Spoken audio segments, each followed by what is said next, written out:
Et de ces tests sortent les chiffres. Voici d'ailleurs les derniers publiés par Sciensano. 13 227 cas positifs enregistrés hier. Le cap des 3 000 patients hospitalisés est franchi avec 421 admissions rien que ces dernières 24 heures.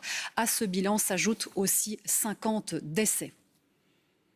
La situation est très préoccupante un peu partout, mais surtout dans le Hainaut et à Liège, province la plus touchée d'ailleurs en Wallonie aujourd'hui. Les hôpitaux doivent transférer des patients dans les établissements de Flandre. Alors face à cette situation, le bourgmestre liégeois compte se tourner vers l'armée. Nous en parlons avec vous, Benjamin Vorporten. Il est question de mettre en place un hôpital de campagne.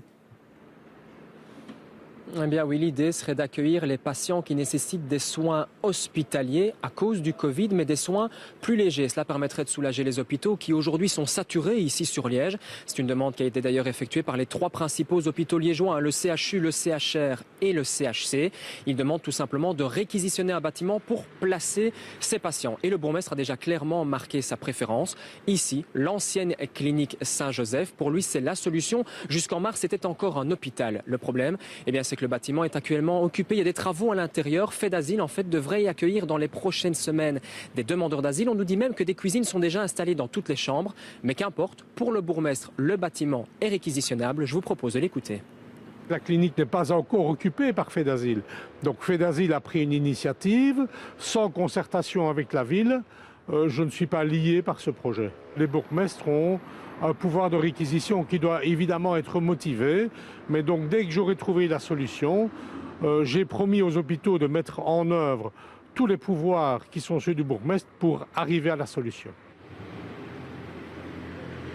Et pour ça, le bourgmestre nous dit qu'il va contacter le ministre de l'Asile et de la Migration pour tenter de trouver une solution. Il nous dit aussi que malgré tout, d'autres sites sont à l'étude. Alors, reste un problème. Qui pour s'occuper de ces patients? On sait que les hôpitaux commencent à manquer de personnel, que le taux d'absentéisme grimpe en flèche.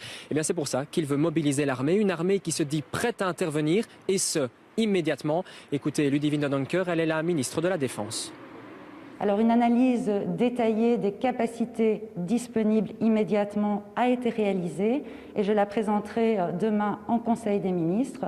Alors ça concerne notre personnel médical, paramédical, mais aussi nous avons beaucoup de personnel non spécialisé qui pourrait venir en appui, en soutien logistique.